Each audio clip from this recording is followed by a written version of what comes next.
I really enjoy watching Beyonce be bad at something. Like, good. Finally. It's good to know. Look at her. Oh my God. Struggling with those lines. Look at her. My name is Lee H. Tillman. I'm Andrea Mancheca. Thank you for tuning in to Anxiety Twins. This is a podcast where two married comedians talk about various things in our lives. All of it. All of it. The last time we talked, you were hosting for Chris Estrada, who you keep calling Frankie Quinones. Literally, you came in the green room and you were like, Frankie Quinones is here, and I was like, why? You meant Chris Estrada. Yeah, Chris Estrada. Like, you're like, he arrived. It's normal. Yeah, he's just here. I was hosting. It was great. I think it was his crowd is exactly my kind of crowd. They seemed to be on board. They knew what I was talking about. Slightly Mexican, but not too Mexican. Not too Mexican. Is that what you're trying to say? Yeah. Mexican, but not. Not too Mexican. You know, yeah. Not too. I made some puns about this fool. Mm-hmm. They loved it. It was great. All right. I actually just uploaded that video to YouTube today because I'm using it to apply for some stuff. Mm-hmm. What stuff are you applying to? Well, I can't say on the podcast, but I'll tell you later. Okay. Well, I'm assuming it's comedy related. Otherwise, why would you send Maybe it is a stand up? Why would you send a stand up post to? I'm applying to be on America's, what's it called? This British Bake Show, but the US version. And you're just sending in a stand up so they'll be like, yeah. Yeah, I mean, that's kind of what they like, right? Just be like, just picture that, but flour. There's also with flour in the face. Too. Yeah. I also made a lot of baked goods for Mother's Day, so maybe I'll just make a compilation of those two things, make it work. How was your Mother's Day? Your okay, that good, huh? Water, yeah. Yeah, you had every holiday is always just so stressful for me. Why is that? I get anxious. What are you anxious about? I'm just trying to make the most of it. What do you have anxiety about? Twin. Dumb. But I mean, what is it about holidays that makes you anxious? I don't know. Also, I was like asleep. I woke up at 7. Yeah, when your mom came, and mom and sister came, you were asleep. I texted my mom, "What time are you coming over?" And she was like, "Oh, I'll let you know when we leave." That was like at 8:30. So I went back to sleep because I was tired. I had a show the night before. With the baby was in bed with me watching Bob's Burgers on her iPad, and I was like, "Oh yeah, I'm totally watching this with you." I fell asleep. 10:30, and my mom just pachow. She doesn't even knock. She just like opens the door, just like bam, boom, baby. I'm home. Yeah, that's you have to. It's Mother's Day. You have to do whatever she says. That's what Cusco does in that movie. My favorite movie of all time. What movie is that?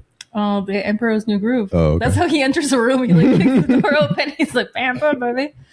That was her. So you were sitting here on the couch. She opened the front door. She knocked. I opened the door. I opened the door. I thought she just opened the door. No, I opened the door for her, and I was like, I think she's asleep, but okay.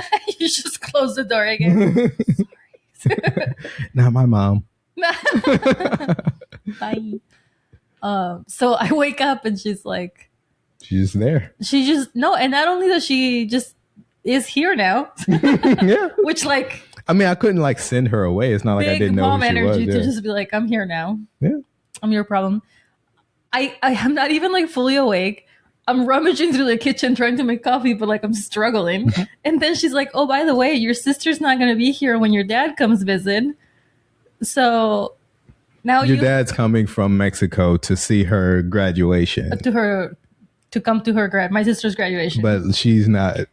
She's not going to be at her graduation. She was already not planning on being there until he said that he was coming, and she was like, fine. And then she got an internship.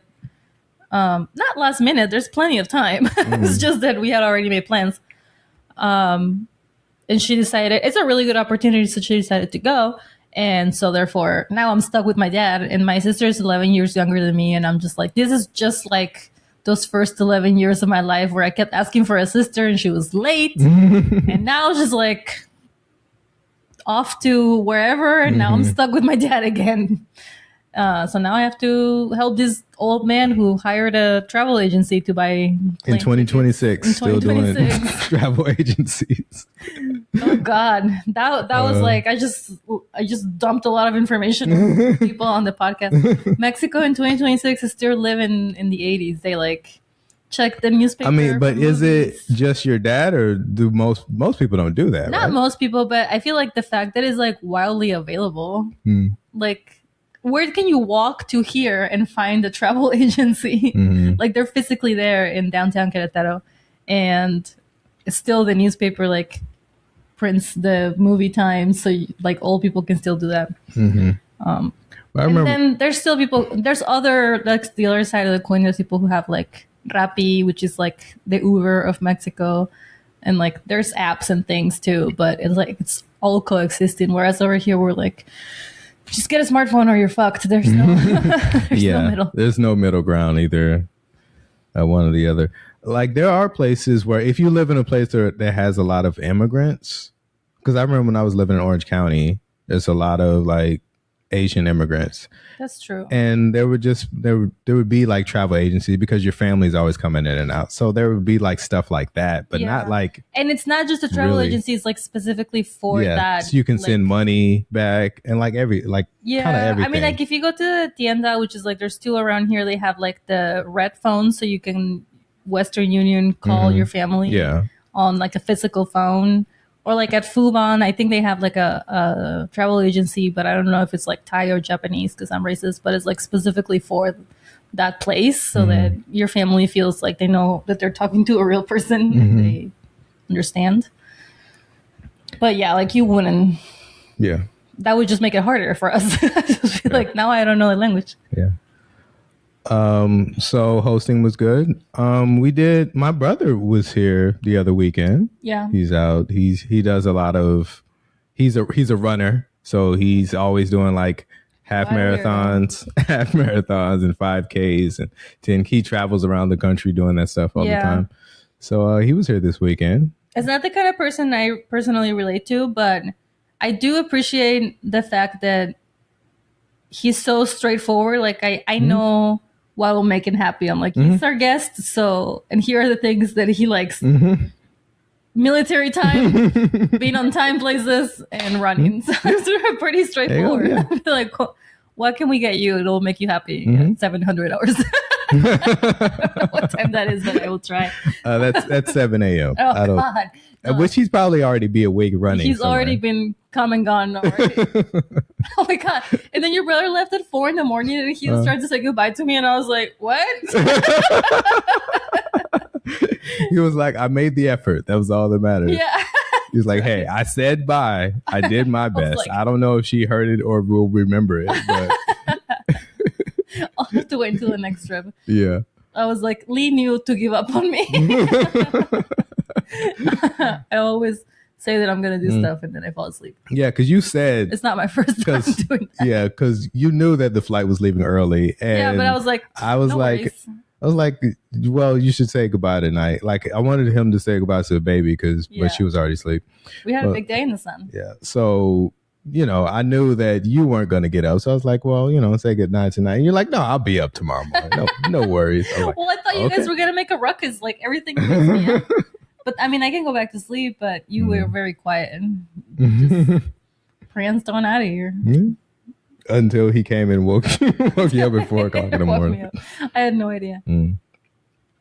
But I made a lot of bread for Mother's Day. I made pita bread. Bread pretzels. Is there a reason for that? Is that just which one? Does your mom just like carbs? Like, why did you make so many bread things? Feels like the right thing to do when people are coming over. Oh, and I made a date cake. But you made like 3 different things, which don't necessarily go together. Like a pretzel. There were 3 different time of days and a date cake. Those. Okay. And pita bread. Yeah. I don't know if those... Pita bread was for lunch when we had like a Marry Me bean thing with pita bread. Okay. And the pretzels were for snack. I mean a snack. And the cake was for dessert. Okay. All right. My mom's not eating sugar right now, but she's allowed to eat bread. When she was pregnant with my sister, who ruins everything, as I have already explained. Yes, we've already. My mom had got gestational diabetes, so I used to cook for her like flourless, sugarless brownies and cakes. Like I try to figure out recipes where you like use everything and everything under the sun to not use sugar. And it was horrible, but now at least she can eat, like she can still eat carbs. She's just not eating straight up sugar. So that's why I'm leaning into the breads, because we can have frosting with the cake. Yeah. You've done a couple things for the school recently, a lot. Yeah. But there was a story time. Yeah. I did drag queen. You got a drag queen story time, which we were kind of worried because she hadn't showed up until like right when the show started. I think I forgot what time the show was supposed to start, but she got there like 10? right then. Yeah, she got there like at 9:59. Yeah. So we were kind of like, the kids were there and we were like, I guess one of us is gonna have to. Yeah, I was like, is it offensive if I just got in drag real quick? Blush on you. I don't know. I don't know what the rules are. I don't know, but the show must go on. Up in the middle of putting mascara for the first time. Oh, thank God. The show must go on. Gotta do what you gotta do. Now there's two. Whatever. It was chaotic, but I don't know. I mean, kids like chaos. Yeah, they do. I was surprised the drag queen didn't know K-pop Demon Hunters. Yeah, did not register at all. Which and apparently it's not even, it's old news already. Yeah, our kids just, K-pop Demon Hunters is old news. No one cares about it. She told me it's boring. She said that because she can watch the whole thing and, you know, she memorized the whole thing basically. Well, yeah, so she said it's like 20 times. Yeah, you watch it a billion times. So, and I asked her why she's still reading or listening to the Wings of Fire books. I'm like, well, you're still listening to those and you listen to those over and over and over. Said, well, there's just more stuff happening. I'm like, I guess. I mean, because they have a whole book to explain. 15 books. So. Yeah, there's K-pop Demon Hunters, what, 2 hours? Yeah, of course. I don't know. I guess maybe she doesn't understand the difference between a TV show and a movie, but... The books are not either. They don't have... Yeah, but movies. Just the content-wise, like the idea, yeah, it's like she wants to watch Bob's Burgers. To be cool because at the drag queen story time we played K-pop Demon Hunters because I knew that the little kids, the preschool kids, were gonna love it. So it's like, you know, the older kids have to be on to the next thing. Like how when we all started saying Riz and the young kids were like, gross, like it's no longer in. Isabel's now like if the preschoolers like it, then it's not cool. It's actually boring and it's for babies. Andy does that a lot. Who works at the school? He would always talk about like he plays music during recess and stuff like that. And he's like, if one group of kids likes a song, then the other group will hate it. And then like a week will go by and they'll be like, we hate this song now because it was from like 2 weeks ago and the little kids are listening to it. So it just... It goes by so fast, like they're just 1 minute they love a song. Yep, that's how it works. Culture is a group of people who hates a different group of people. I like that joke. Thank you. Thanks. Oh, Lee likes a joke of mine. Yeah, look at me. It never happens. You usually just quote myself back to me or sarcastic like. It's never sarcastic. You also did brouhaha on Cinco de Mayo. Cinco de Mayo is a big day for me because I get booked and the most. That show was, I've done it, I think I've only done it once, but maybe I've done it twice. I don't remember. Yeah. But it was a decent turnout. But like when you did it on Cinco de Mayo, it was insane. I started feeling for a while there like people realized that we were making fun of them for celebrating Cinco de Mayo and that wasn't happening anymore. So I wasn't really expecting that. And then we get there and there's like so many people and they're drunk and it's like there's nowhere to stand. Like the comics, I don't think we would usually at that venue be behind the curtain because that's like the beer. What's it called? The brewery? Like actually like the brewery tank. Yeah, but we were using it as a green room. I don't want to like ruin their brew. But we were like, there's nowhere to be. We're just standing like this. Yeah. It was crazy crowded. And then after that, I did the Helium open mic. And because it wasn't labeled Cinco de Mayo Helium open mic, there was no one there. Yeah, it was the saddest open mic that I've seen in a while. Like, and there's been some sad ones, but it was pretty bad. I feel like we were down to 8 people when I went up. I closed it. I was the last person to go. You closed it out. And the entire time, the last 10 people I'm watching, like, oh God, this is going to be so bad. But I didn't back out. I did it. You did it. Some people did. Some people were like, never mind. It wasn't that terrible either. Yeah. I mean, I think because I went up with the expectation that it was going to be terrible, I just did all new stuff and they were with me. I don't know. It was fine. I guess Cinco de Mayo is still a thing. Yeah. Well, but yeah, I was about to ask you about that. Do you think that because people make fun, I think people make fun of Cinco de Mayo like it's not real, but I don't think most people get that. I don't think America at large really gets that. I was starting to feel like they did, because there really is like a plethora of memes, just like people making. But maybe that's just my. I think that's just your algorithm. My algorithm. I don't get the feeling that people in general really think about, oh, it's not a real holiday. No, I like make a only Americans sarcastic comment on it every year, but I feel like the thing that I never say about Cinco de Mayo is that it's not just the fact we celebrate a small battle that we won. It was just like a battle that was almost impossible to win, and it was just like a miracle win. But a battle is not the war. We lost the war.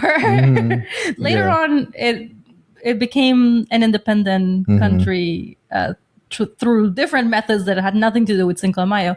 But really the reason why that's on the calendar, it's because the Mexican holiday calendar has a billion things in it. Like I remember in school, it was like, when do we have school? Because there's so many freaking holidays. There's like, we have the kids sing in the patio for everything under the sun. Like every small battle, every like the day that they sold the flag, like everything. There's just too many things. And this, I don't know why this one in particular. You think they just like threw a dart? Americans just were like, okay, fine, we'll give you one. And then they just threw a dart and like, okay, Cinco de Mayo, how's that? And then later on, they did the Hispanic and Mexican Heritage or whatever it's called month, which is way later. I don't know. I know. I'm interested to see where that Cinco de Mayo thing came from. I don't know. Does it? You know what it is? It's really close to payday. How so? Well, you get paid on the first of the month. Cinco de Mayo is that weekend. So everybody goes out to drink and they're like, what holiday is it today? September the 16th? You already spent all your money. That month is already who gets paid? Unless you're getting money from the government. Who's getting paid on the first? I don't know. Don't people get paid on the first? No. 15th?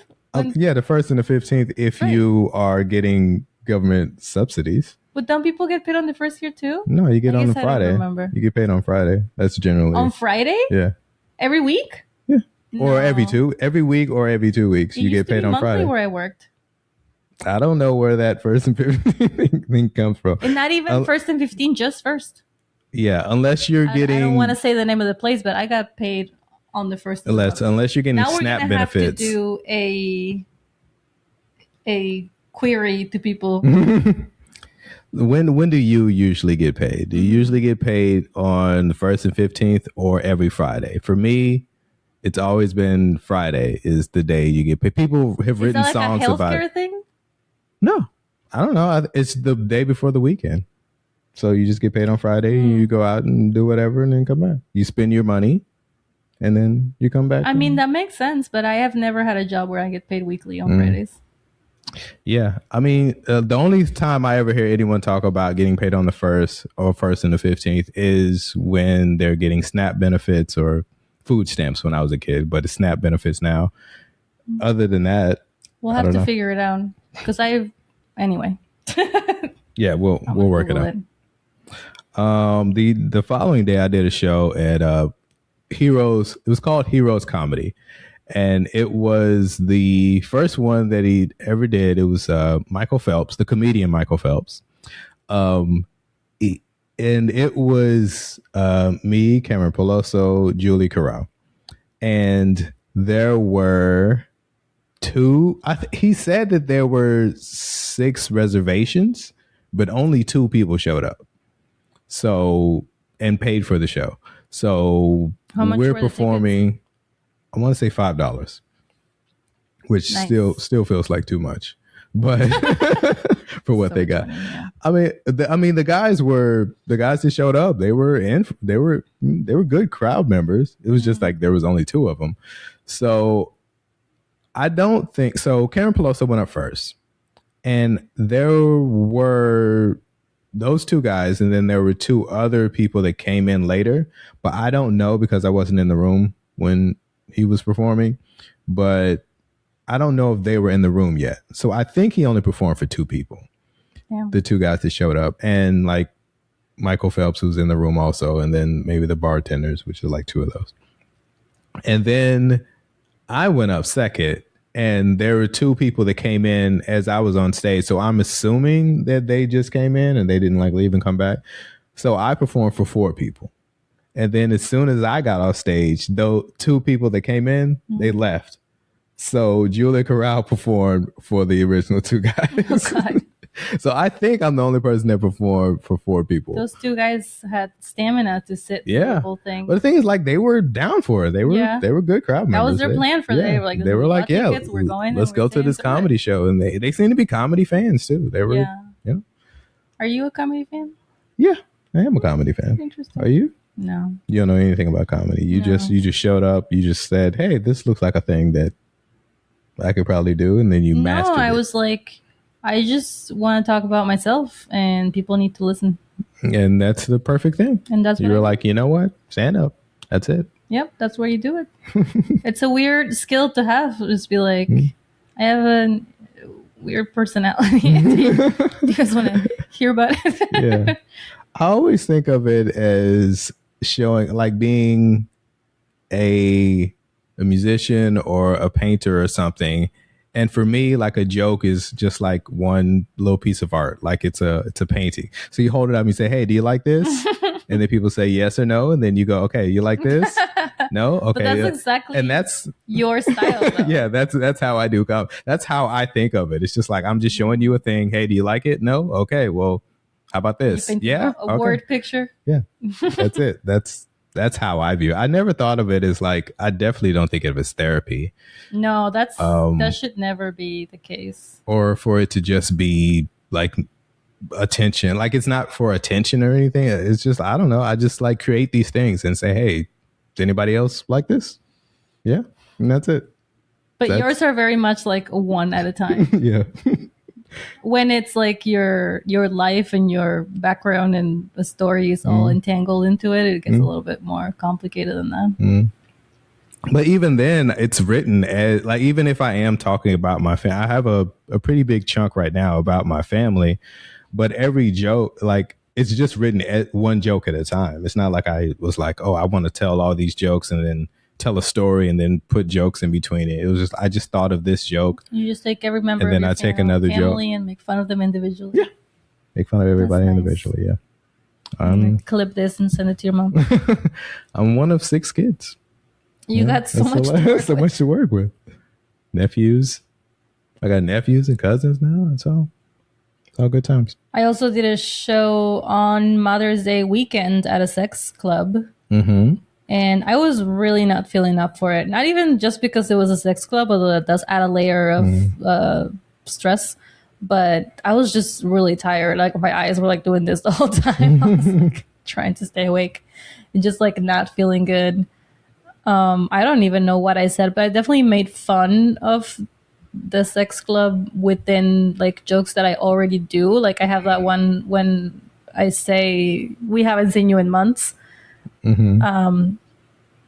And that was like, I was like, paternity joke at a sex club is perfect. I've never had a chance to do that before. Like there's just some things that work there just because they were a really supportive crowd. And I also have an old joke that I hadn't done in a long time about conceiving again at a sex club. Makes sense. And always just keep it to IVF. I'm talking about like people who are in the position to be able to afford IVF.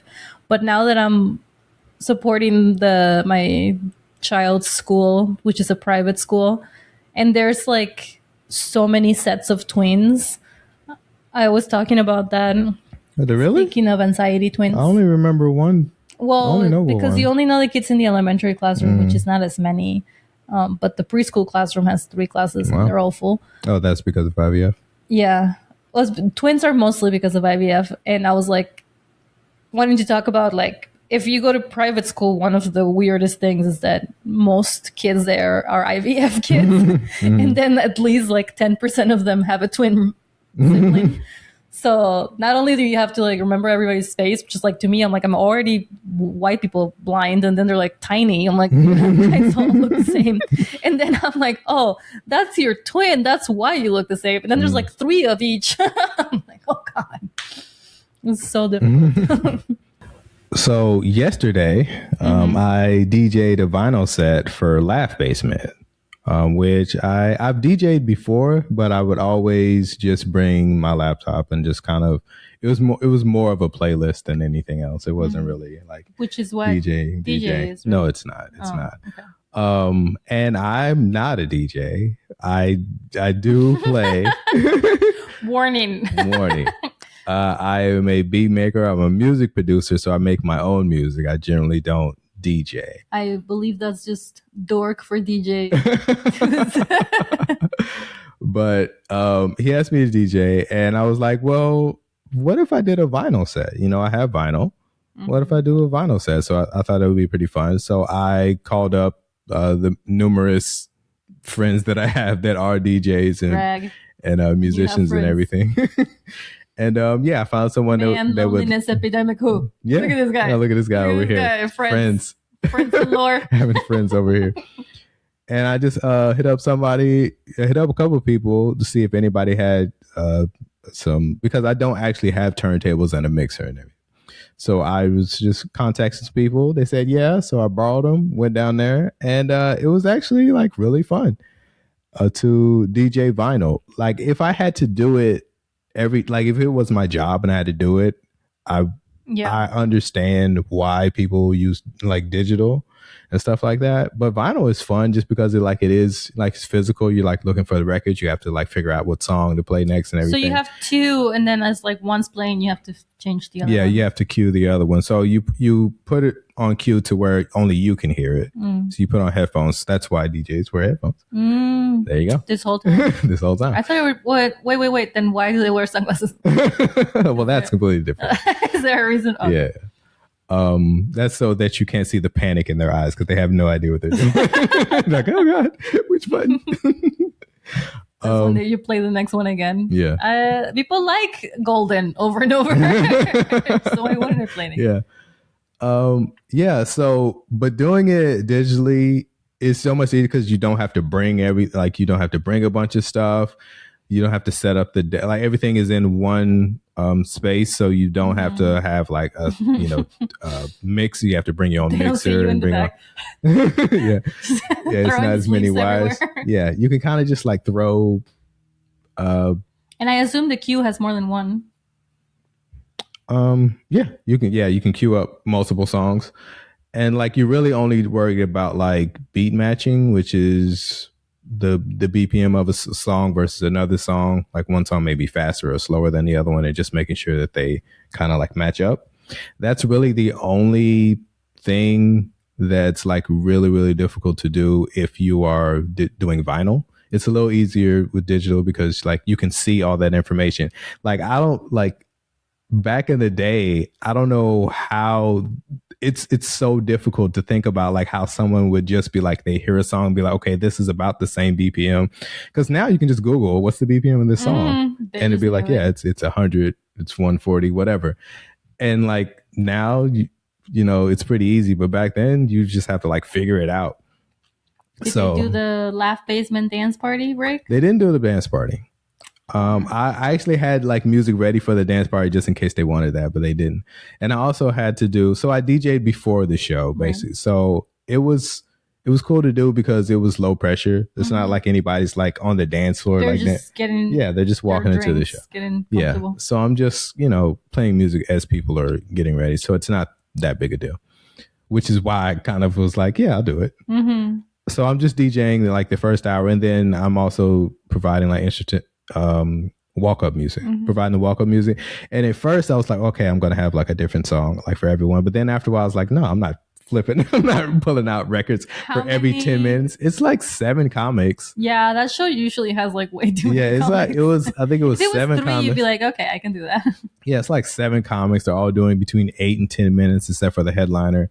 So I'm just like, yeah, I'm not gonna be pulling out records. So what song did people stuff. get? So I basically just chose like 2 songs. One of them was a Beyonce song, and the other one a Blow, and then another one Tunde Adebempe, who is the lead singer. The Pata song? No. Oh. He's the lead singer of TV on the Radio. Who was actually I saw when I went to LA. I actually saw him. Oh. Yeah, he was walking by. I was like, oh, that's Tunde Adebempe. He was there with... Are you sure it wasn't just a different black No, it just...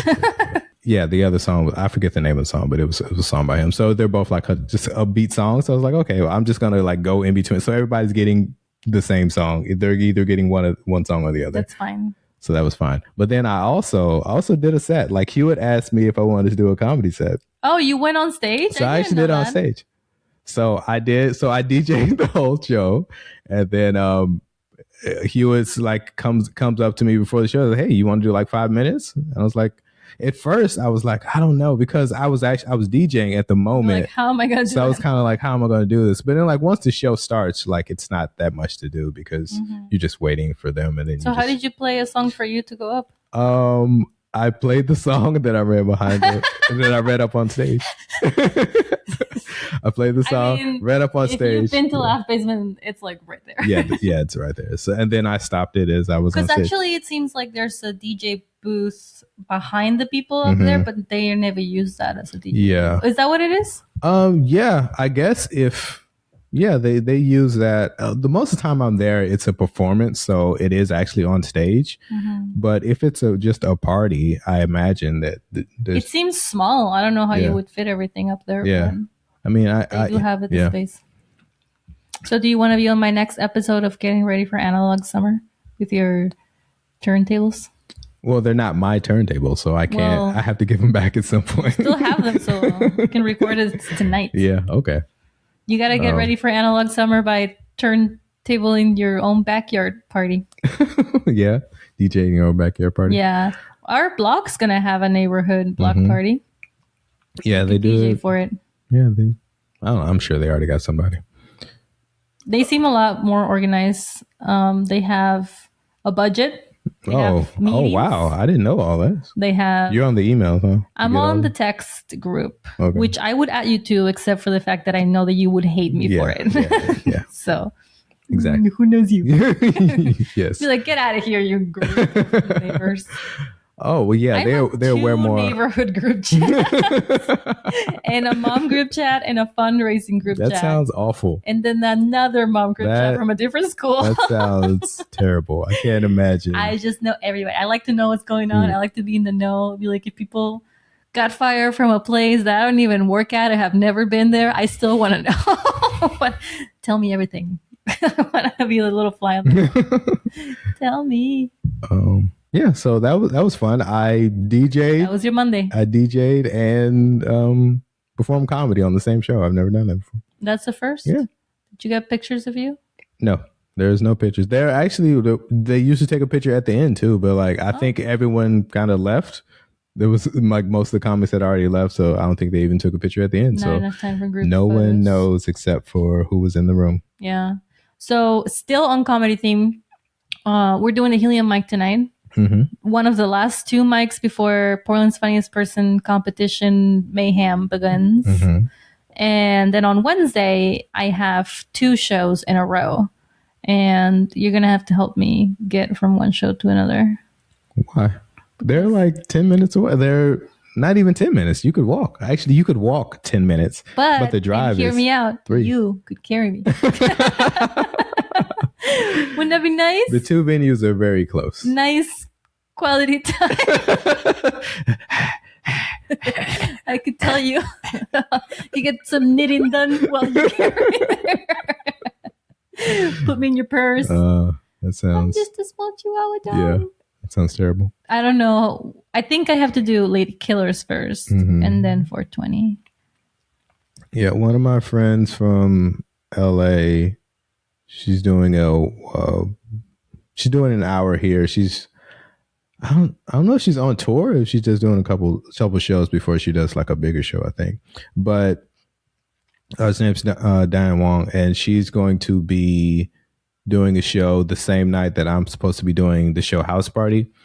But they're like really close too. They're like, 5 minutes away. So I'm because it's her show, I'm definitely going to like open that show. But I think I'm closing House Party, so I can probably do both. Seems like it'll be fun. Yeah. When is that? The 23rd, May 23rd. But both shows are back to back. Actually, I think like her show starts at like 7:30. Oh, that's right. Yeah, so she just asked me to do it a couple of days ago. So yeah, it always happens that way. Like that's just like, I think that happened to me in March or something. I got like no shows, and then I got offered 3 shows, and they were all on the same day. I was like, God damn it. Yeah. I really want to say yes to all of them, but how is this going to work? And then that's it for the end of the month. Yeah, I was supposed to. So the day before, I was supposed to do the show in Lake Oswego, but they double booked the venue, I guess. So I don't know, they're just going to reschedule it. That's what they said. They said it's been postponed. So who knows?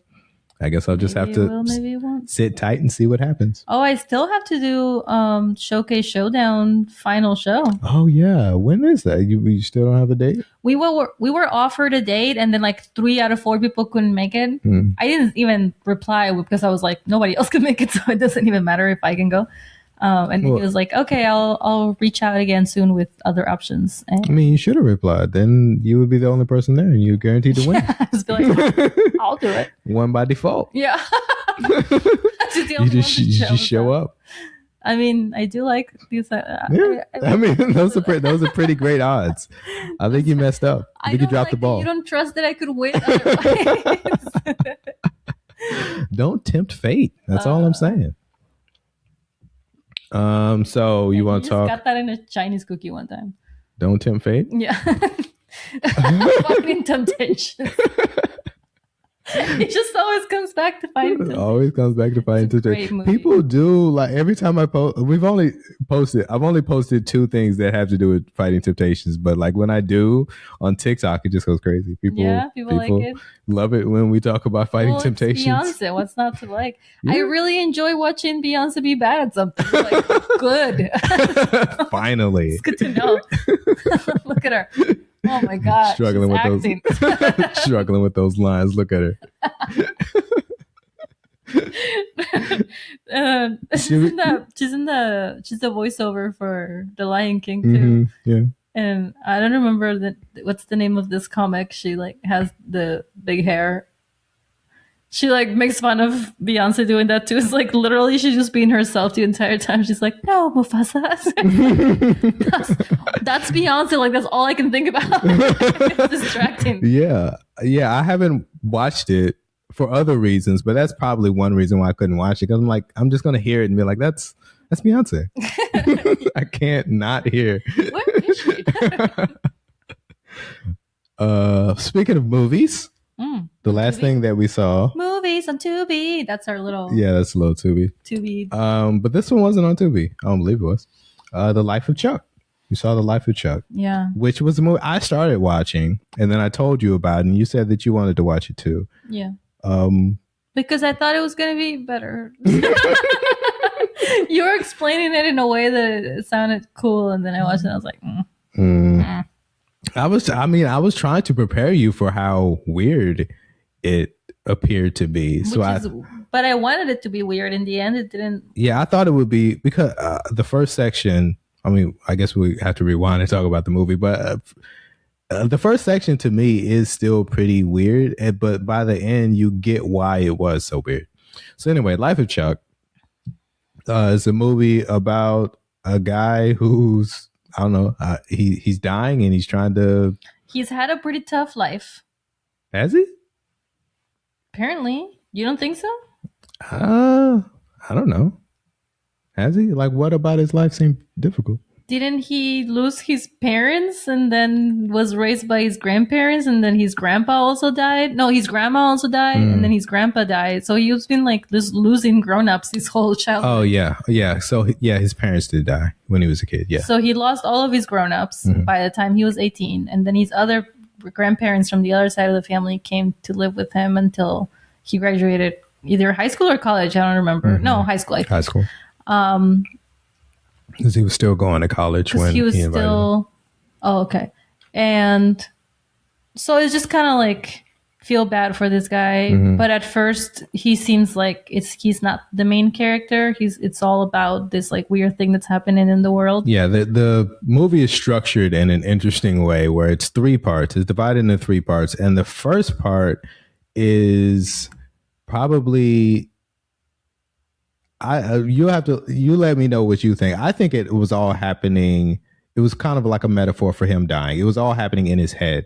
Like there's people that live in his brain and his mind. Like these are all his memories, and they're all realizing that it's all ending right now. So like all the past people that he's known, because everyone who is the main focus in this movie plays another part in the movie also.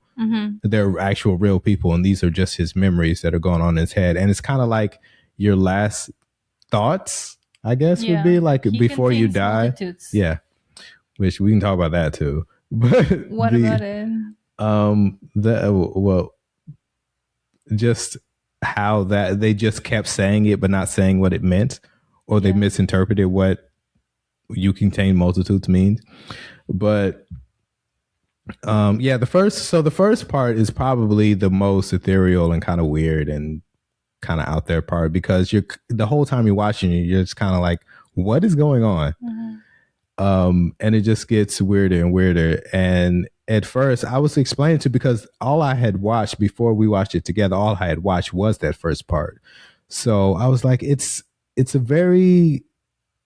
feels like very stilted, or like it's a TV movie type thing, like where people are saying things at like face value. There's no, I don't know, it felt bad, but bad on purpose. Like it was trying to like imitate a TV movie. And I feel like that's why the reason why that first part felt that way is because it was his memories, like it wasn't real life. And I think that's why that gave me that vibe, like something is off here. Like it's kind of weird. And it seems like the way that they're talking or what they're talking about, because it seemed like everybody who talked just to give a dialogue. Like everybody just talked there was only 2 people on screen at all times throughout that first time. And it's always just like one person talking to another person about something like really deep. And it's like, no one, like, what is this? Like, no one talks this way. There's nothing that feels like something is happening. So I think the reason why it felt that way, which I think it was on purpose, was because it's in his head and it's not real anyway. This is what you would think about before you die. So the second part is, I mean, do you interpret it that way, or? Yeah, I mean, but you don't know any of that until you don't know it until you get to the end. So the whole time you're like, where is this going? Like, is this going to be like a magical realism where the world really is ending? I don't know. I was disappointed to find out it was just some guy dying. I wanted it to be like a worldwide thing. Yeah. You don't really get that until like the very end of the first part, where you see him in bed dying. Especially because you become attached to these characters and you want the guy to get back together with his ex-wife, or like the other person to like whatever, like all of these, to figure out what happened to the patients that disappeared on the hospital, like all of these fictional people that were actually only existed in his head. And it also just feels unrealistic. Like I don't think that if you're dying, you would also create little scenarios for people that you've known. Like, I understand the point was kind of like you have a version of everybody that you know in your mind, and that's like why they kept saying you contain multitudes. It's like when you go away, the entire world that exists within you goes away. But they just like, I don't know, I didn't like the way that they expressed it. Like, it should be more about what the people that knew him are missing out, like more of what he represents in the worlds of the people that are still But alive. in a sense, every person is him because it's in his head. Right. So how would you know what other people? Yeah, like not in this movie at all. Yeah. That You wouldn't know because that first part is all in his not head. the way they set it up. I'm just saying, like, if we're telling the story of a man who's dying, I would rather know, like, within other people's memories what he was like for real, not like what he's like, what's the word, like agonizing, like those are not real memories. It's all mixed in. Like, his teacher lives in his house because he remembers his house. He doesn't remember his teacher's house because he probably was never there. Yeah, I mean, but that's how dreams work, you know, when you just put various things into like. I guess what I'm saying is I wanted to watch a completely different movie. It's not me. It's not this at all. So the second part, it was interesting until the third part. Yeah, the second part is basically just a dance party. Like almost the entire movie is that. Oh yeah. So it's him as an adult. And it's right before he finds out. He doesn't know that he's gonna die yet. There's clearly like something wrong. Like he has like, I think he has headaches or something. Like he has something or, you know, but he's not 100% sure that, you know, something, he hasn't gone to the doctor to figure out what it is. So the second part is just him kind of remembering his past. Almost the whole thing is him walking through the, I don't know, shopping mall, whatever, like the outdoor shopping mall, whatever, and he sees someone playing the drums and then he starts dancing. And then he remembers like how much he loved dancing. And we don't really see that at any other point in the movie so far until we get to the end. We don't see like, why is he like, you don't get like, why is he dancing? Like, why is he such a good dancer? Is this real? Like, is this in his head too? Or is he really this good a dancer? Like, why? And then you find out like how much, you know, he kind of taps into the dance and remembers his childhood. And that's kind of what it is. And that's almost the entire second half. I guess we still don't know if that was real or Snowbird, you know? I mean, I don't know. I assume it was real, but I mean, I don't know. This movie is kind of weird, so you never know. Yeah. But I did see like the one who plays the drums. She's a drummer on Instagram. Oh, she's like an actual drummer. Yeah, that's cool. She's an actual drummer. So she's, I could tell like she didn't have a whole lot of lines. She had to be an actual drummer. Yeah, the way she was playing, I was like, yeah, she had. But the way she didn't have a whole lot of lines, so it's like she's probably like up. She said buskus. So yeah. So that's the second part. And then the third part, we actually go back to his childhood, and then we see him being raised by his grandfather and how he ends up falling in love with dance. And that's kind of mostly what it is. So it's almost his life in reverse, but not really. Yeah. Kind of. Benjamin Button situation. Yeah. Yeah, he gets his dance from grandma and math from grandpa. His grandpa. And so he ends up leaning towards being a band. How did you feel about his grandfather's, the guy who plays the grandfather is Mark Hamill, who is Luke Skywalker. Like that's that's what he's obviously most famous for. But since then he's done like a lot of voice acting. He does a lot of cartoons and stuff. But he doesn't do. He always the old man in cartoons too. Yeah, he does. He does play.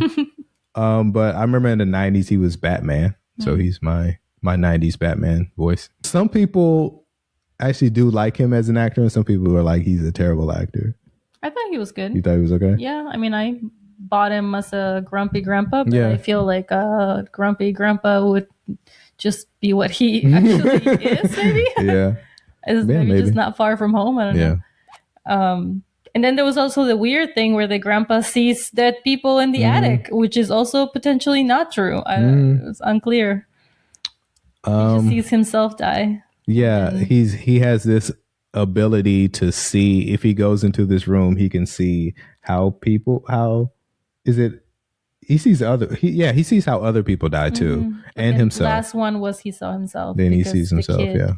opened it, even though it was locked up. Yeah, it was like the whole thing was just crazy. It was either needed to be 2 movies or like I don't know.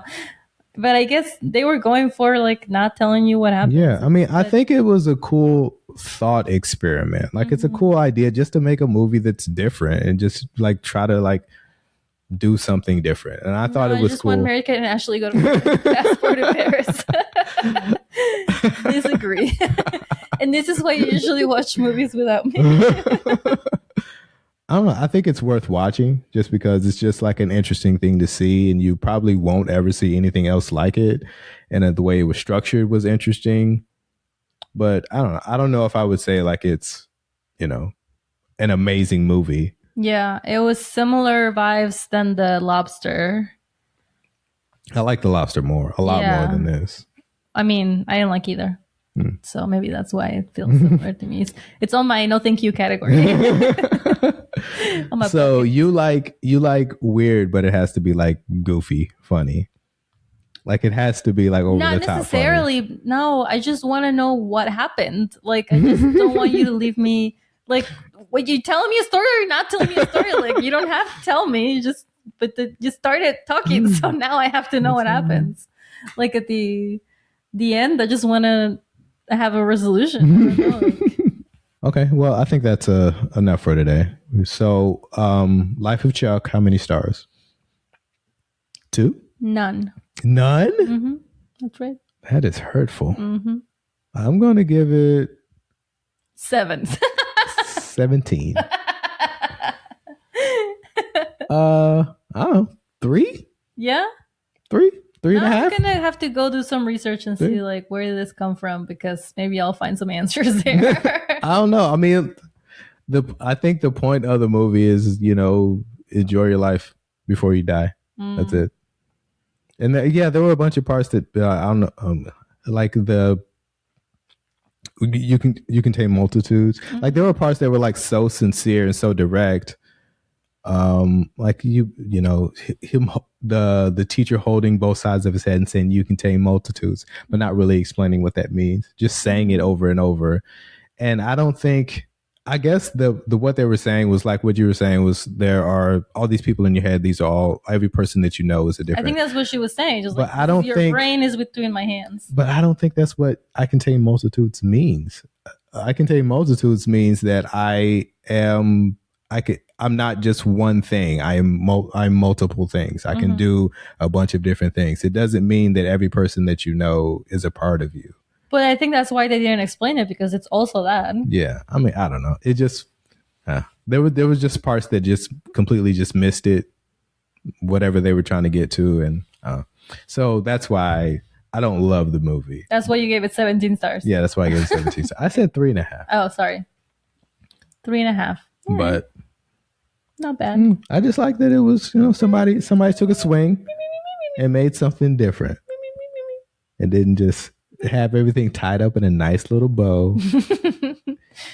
I would like to request a bow, please. It should be an option when you go to the movies. Next weekend, or no, actually in a couple of days, I'm going to go see The Devil Wears Prada 2 with my friends. Now that's a movie.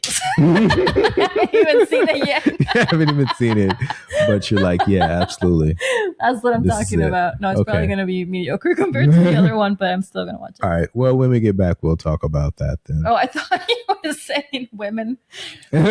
Women be shopping. Women be shopping. They do. You know, they do be shopping. Statistically. Okay. Well, next time when we get back, we'll talk about The Devil Wears Prada Part 2. The Devil's Still Wearing Prada. Is that the name of The Devil's Still Wearing Prada? They should have gone with something. Yeah. Just an again. All right. Well, thank you for listening to Anxiety Twins. My name is Lee H. Tillman. I'm Andrea Menchaca. And we will see you next time. Bye.